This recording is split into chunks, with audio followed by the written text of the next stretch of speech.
He agreed with me until it got too spiritual. What's this? One of the biggest streamers on YouTube, who you may remember A biggest streamer on YouTube. Damn, bro, he already made a mistake. from his Biggest streamer on Twitch. He's a big YouTuber, but a big streamer on Twitch. Bitch, come on.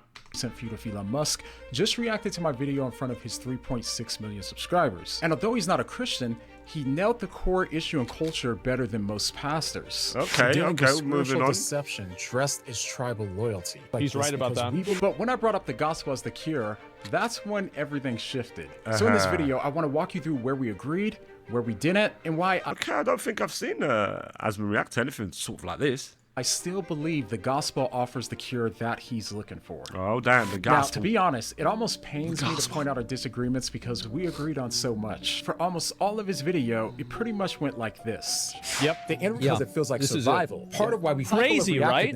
Yep. And once it's eliminated, so Yeah, he's totally, he's completely right. So for the vast majority of his video, he seemed to be agreeing with me on almost everything I said, even agreeing with me on my core assessment of the problem. the things that we subconsciously depend on to justify our sense of self-worth are what we can call value makers. We all have them, and they're usually good things, but they become dangerous when we treat them as foundational to who we are. Yeah. We're constantly going to these value makers to tell us why we matter, and the easiest way to feel more valuable without even having to do anything is to look down on others who don't have what you Yep. believe Yep. makes Yep. you valuable. Money or Think about True. whatever. You may need to watch the original video to get the full context, but that's what I argued is the root why things feel so personal and divided today. And up until this point, he completely agrees with me. So It's an easy way to immediately define a problem without having to think about it. No, I call it a tribe. No, that's what it is. Yeah, he's totally, he's completely right.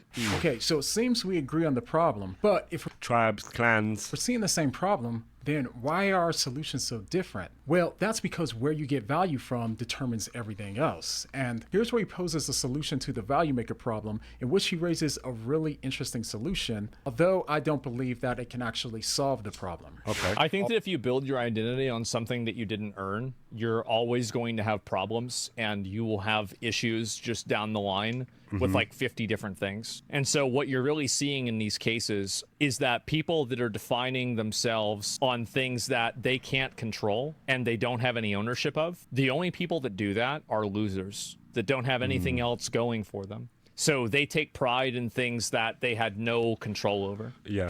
All right, now here's the thing. I think that he's absolutely right that part of the problem is that people take pride in what they don't work for. That's a recipe for disaster, which I articulated in my original video. However, I don't think that taking pride in what you work for solves the problem either. It seems to me that it has the same problem that we talked about earlier with people getting their value from things like working out, eating healthy, making a lot of money, and so on. In fact, I actually think I'd probably go so far as to say that I think that it actually can make the problem worse because the more that people work for these things, the easier it is to look down on those that didn't work for those things. So I think that he's completely right to see it as a problem, but I don't think that his solution solves it. Okay, so as we just said, up until this point, it seems that we're in agreement on most things until I brought up the gospel as the solution to that problem. The gospel is what Asmon disagreed with. Interesting. And here's where personally I think things get really interesting. But first, we have to thank the perfect sponsor for a video like this, damn. Ground News. Ground News gathers our I've been hearing a lot about this ground news.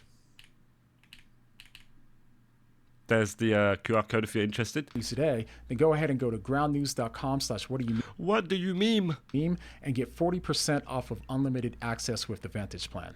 All right? Now, back to how Asmongold was really with me until I brought up the gospel as the solution. Okay. All right, so when we get to the last 3 minutes of my video, this is where our disagreements started to show. That music come out of nowhere and frightened the life out of me. That's just a little side note so you know, yeah? The problem isn't that we have value makers. It's that they can't fully affirm your self-worth because they were never designed to. And as Christians, out of everyone, we should know this because of the gospel. You know that you truly internalize the gospel when you can know in your heart that Jesus didn't just die for you, he died for the very people who hate you, the people that you can't stand, the absolute worst racists in the world. You can see the disconnect begin with Asmon now. It's happening.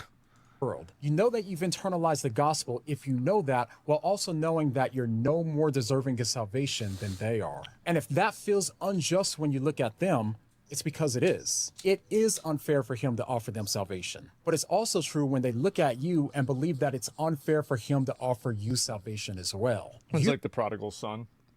You and your worst enemy are valuable because you were loved enough for the God of the universe to die for you. And not because you earned it, not because you deserve it, but only because he offered both of you his grace. I think this is a, like, religion is like one component. And like, if religion works for him, I think that's really good. And that's great for him, right? Yeah. I know a lot of people that religion is an ordering force in their life and it improves their life. Yeah. But I think it's like just a general kind of trend towards like cultural nihilism and a degree where people just simply don't have any form of identity other than what they make up for themselves. And people have been divorced from like the tradition of their culture. They've been divorced from the religion of their culture. And they're kind of treated as this interchangeable business unit of like of a commodity. And I think that that's just not what people are. Okay, so I actually think that he put his finger on something really important here. Yeah, He's right. 100%. There's a I agree with a lot what he said there. growing cultural nihilism where people no longer have any real sense of identity. And they're left just trying to invent themselves from scratch. And when that happens, identity becomes fragile. Yeah. It's constantly shifting, and people start to feel like commodities. It's not rooted in truth. Interchangeable, temporary, and easily replaced. Yeah. So he's completely right to point that out. But here's where I think that the gospel takes his insight even deeper. The gospel message doesn't just give you an identity. It roots your identity in something unshakable and unchanging. And the problem with all of these other value makers is that they make you fragile because they're fragile. I mean, really just think about it. If your core value maker is how much money you make, when you're making a lot of money, then you're naturally going to get arrogant and start looking down on others. But when you're not making a lot of money, then you're going to feel worthless and empty. Or if your core value maker is in a person, well, people change, they're unpredictable. It's interesting, but then could that work with like a super religious person that believes they're following like God or the Lord or Jesus correctly? Would they then subconsciously begin to look down on people or pity people that are not doing the same as them? Like, does it work like that as well? And eventually people die. So when it comes to these value makers, you're always going to be worried about losing them, which makes you insecure and fragile. And this is why I said that getting your value maker in the gospel is fundamentally different. Again, he's absolutely right here. People are looking for something solid and something that they didn't make up. But where we may differ is that I believe that the gospel gives you one identity that you don't have to build or defend. And honestly, I can't think of anything else that comes even close to that. Okay, let's keep going because I think it continues to get more and more interesting. Don't It's have not to special. defend your race like your worth depends on it. You don't have to drag the other side down just to lift yourself up. Your identity is no longer built on the tribe, it's built on the cross. So yes, fight for justice, but don't fight like the world. Don't cling to your tribe like it's your salvation. It's not. This whole world and all of these worldly titles causing division are fading away. Jesus. Yeah, we need to, I agree, man. We need to stop the dividing. We need to stop dividing ourselves and start uniting. We got to build bridges and begin to unite.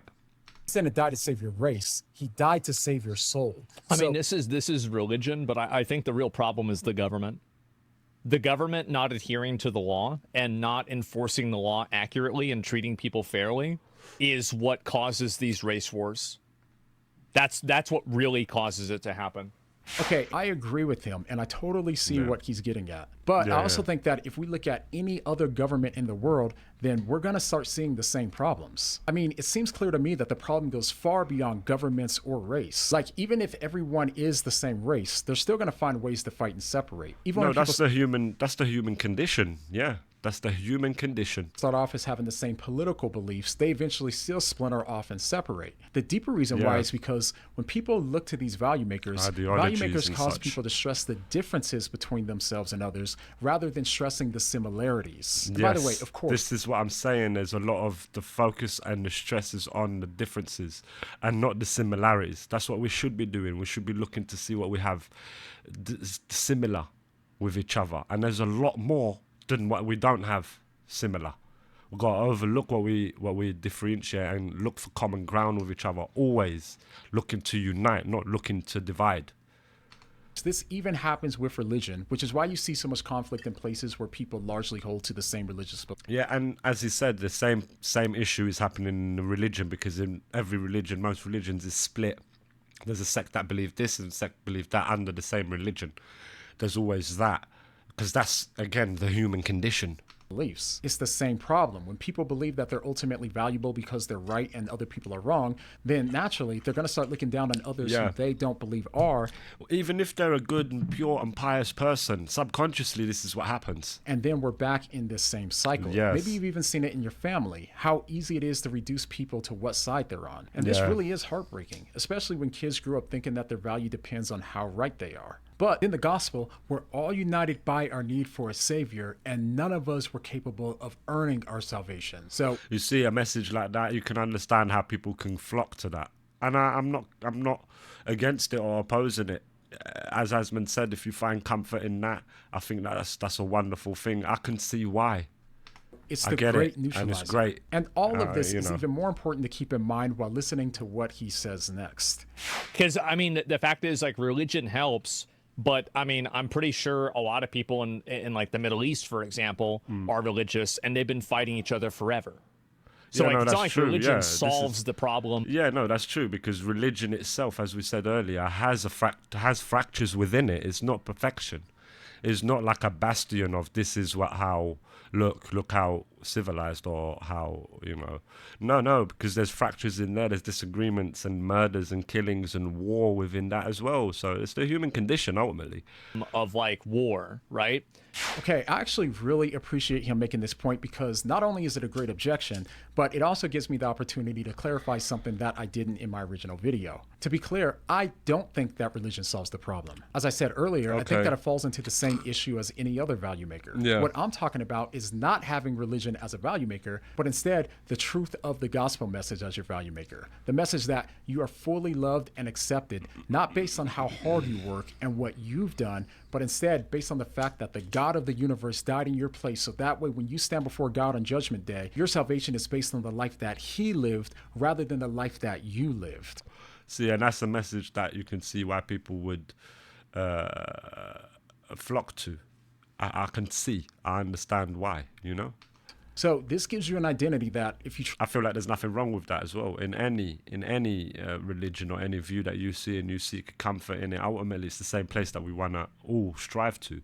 That's why we've got to strive with each other to overlook the differences and seek the common ground. Always go for that. Like I say, we're the 99. Truly believe it, it can't make you arrogant since you didn't do anything to earn it. And it can't make you more insecure since Christ loves you so much that he died for you and fully accepts you. So this is a different solution altogether. And by the way, don't get me wrong. I get why you might think that I'm just offering one religious solution over another. I get that. But the truth is, I'm really not, because religion tells you to earn your self-worth, and the gospel says that it was offered to you before you could even earn it. Okay, but next he brings up yet another good point and possible objection to what I'm saying, and what he says next. Speak the truth. You see what I'm saying? Do it from a place of peace, not panic. From grace, not ego. From a secure identity, not a fragile one. Because in Christ, you were fully known and fully loved. You were worth dying for, and not because you had the right views or anything good that you've done, but because of who he is. And when that's your foundation, you can finally stop fighting for your value because it was already secured at the cross. Hey, thanks so much. That's what I've always felt like with me, right? Is that's why I don't really like, I don't spend a lot of time, like people like insult me or like they'll get mad at me or like be hostile to me.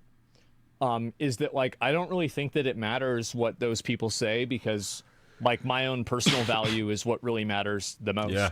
Yeah. And so like, if I'm happy with what I'm doing, and I'm satisfied with what I'm doing, then other people's perspective on it doesn't really make a difference. It's truth, yeah. Okay, now that was a really interesting point. Basically, the point is, if you don't get your core value maker from others, he believes that you can be stable if you find it within yourself. And Yes. I get why that's so Yes, of course. Yes, of course. Because you find peace within yourself. appealing, especially in today's culture. That in itself is a spiritual thing, I would say. Because you found that in a peace, you found that in a voice. Could that be God? You name it where you like. But ultimately it's the there's a same catch. The destination. issue is this. What happens when you feel bad about yourself or you let yourself down? What happens when you don't live up to your own expectations, or even when you feel empty, even though you're doing all the right things? Or, given what he said earlier about building your own success, what happens if everything comes crumbling down and, God forbid, you... But you learn. You would learn. That's what would happen. You would learn from such an experience. You built it, you can build it again. God forbid, like it says, anything like that happening. But these things, a negative thing that happens in your life is not only negative, it's a teacher too. It comes with a lesson. So you learn. You learn to avoid that in the future, or avoid the certain steps you took that led to that disastrous end or the undesirable outcome. You would then learn, you will be aware, and you will be aware at a higher level than people that have heard about it and are learning from information secondhand. You've learned it firsthand through experience. So anything bad that really happens in your life, it depends on the perspective that you choose on how to take it, I say. You could take it bad and be like, oh, and then go down in the dumps, or you could take it as a lesson. It's again a perspective thing. You could take it as a lesson and then be aware to not make them certain actions that you did to, reach that undesirable location, lose your entire career and all of your money. If your identity is built entirely on how you feel about yourself, then your value rises and falls. I think it comes then again to like a will, the person's will, your inner will. And I think a lot of that is tied with love as well. You have to have like a love for yourself. Not like in a narcissistic way. Love and respect for yourself and love and respect for others.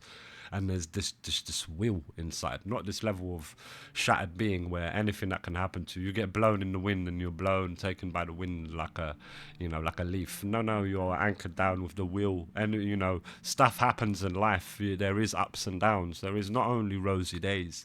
You will have the dips, and when there's the dips, it's then down to the way you take it. That's what I think. I think it's not, some circumstances are like fact, very fact. And again, but there is a little shred of the way that you can rationalize it to yourself, or the way you can perceive it for yourself. You can see it as a negative thing, or you can strive to see it as a positive thing for the future. You know what I'm saying? I think it's something like that. With your mood, your success, or your self-image. And let's be honest, none of those things are stable. That kind of value just becomes another form of pressure. You're still performing, only now you're performing for yourself. So personally, I think that Paul nailed it in 1 Corinthians 4, where he basically says, I don't care what you think about me, I don't care what others think about me, and I don't even care what I think about me. All that matters is what Christ thinks about me. And it's because Paul knew that he was perfectly accepted due to God's grace that he had a stable value maker that gave him this confidence. Okay, so after this, Asmongold goes on to what Paul said there is similar to what Asmon said in a way. Reiterate some of the points that he made earlier. And he goes on to be super kind and tells people to like my video and sub to my channel, which I really appreciate. Okay, now given his entire video and everything else, here's my overall thoughts. Asmongold raised some really thoughtful objections, and I actually agreed with a lot of the problems that he pointed out because I see the same problems that he does. And honestly, that was refreshing in a world where so many people don't see and engage with nuance. Oh, well, that's why we call him the most humble streamer. It's the most humble streamer. For real, jokes aside, really think about it. So him and I agree on the problem, we just disagree on the solution. I don't think that we just need better government or stronger tradition or even just a stronger sense of self. I think that we need something deeper than that, something strong enough to carry. It's a will inside of yourself, begins inside, whether you believe it's coming from Christ, whatever brings that inner will, unbreakable faith in yourself, faith in God, faith in Christ, whatever it is that you have that can grab you that will, that joy, I think go with it. If it's Christ, go with it. If it's Allah, go with it. Go with whatever you think inside brings you that true inner peace and that will not to give up and that will to, it's okay. You know what I mean? At the end of the day, because your inner core, your being is good. And that's what I think the strive of the human should be. And then with each other, it's the most important to treat each other with utmost respect, and like a uncle or an auntie or a sister or a brother, like that. Your neighbor is like a part of you. You know, we're all on earth together. You know, and if we're to cooperate properly and do it beautifully, respectfully, you know, what a beautiful earth we could have. We could have like a Eden. We could have like a because there's abundance on this earth. There, you know, again, we're speaking idealistically, but you know what I'm saying. We can be hopeful. That's the little spark right there. Carry the weight of our identity without turning us Yeah. into enemies of each other. And Yeah. that's what I believe the gospel uniquely offers. Hey, I hope you found that's this beautiful. conversation helpful, and I hope that it gave you clarity or language for something Yeah, that you've it's been nice. feeling but couldn't quite articulate. And if so, I'm Okay. thankful for that. In a world where Christian content either feels too soft or too combative, we're aiming for something different. Unadulterated truth. And that's what's lovely. I think that's what's important. It's like not to be hostile. I've seen a lot of hostile from both sides, on all sides. Everyone is saying they know the truth, you know, and I think it's a beautiful thing when we do it from a place from love. When we come in from a place from love, I think that's a good place to start. Not a place of authority, not a place of whatever, pride, whatever, and all of that sense of whatever. You know, not from there, because they're negative places, they're negative vibrations, in my opinion. We got to go a little bit higher, go beyond that. That's very low. That's low and muddy. We do not need that frequency. Let's go to the higher. Let's see the similarities and connect there. You know what I mean? And then I think if we started doing that in earnest and truthful, like with our heart and love, I think it's all about love. Yeah, softy at heart. Yeah, but it's all about love. If you have that real love inside, it can start to overflow and you can start to share it. And then you can only imagine how lovely it would be. Or you could imagine the opposite. It's kind of looking like we're going that way. You know what I'm saying? But, you know, there is light. There is like a loveliness. And like you said, I think it's like whatever brings you that peace. If it's Christ, that's beautiful for you. I think it's a beautiful thing. But ultimately, us the humans, we have to like strive to truly communicate with each other, to truly connect with each other. That's what's important. Because once humans connect, that's it. They're friends for life. You're my friend. Think of any human you've truly connected with in your life. They're considered your best friends, right? Or good friends, and you know, good people in your life, good forces in your life. You know, if you truly connect. That's what we should strive to do with each other as society. If we truly connect as a society, you know, overlooking the differences which are minuscule compared to the similarities that we have with each other, I think it'll be lovely. I think we should at least give it a shot.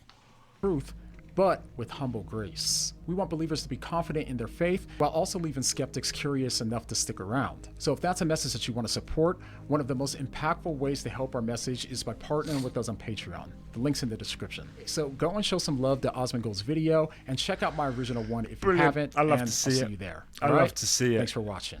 I love to see it. It's respectful discourse. It's a beautiful thing. The channel is What Do You Meme? Give it a sub, and it will be in the description when the time comes. The channel's massive. I haven't really heard of it. But then again, shout out the YouTube homepage. I rely a lot on the homepage to see what my videos are, and then you know, we move from there.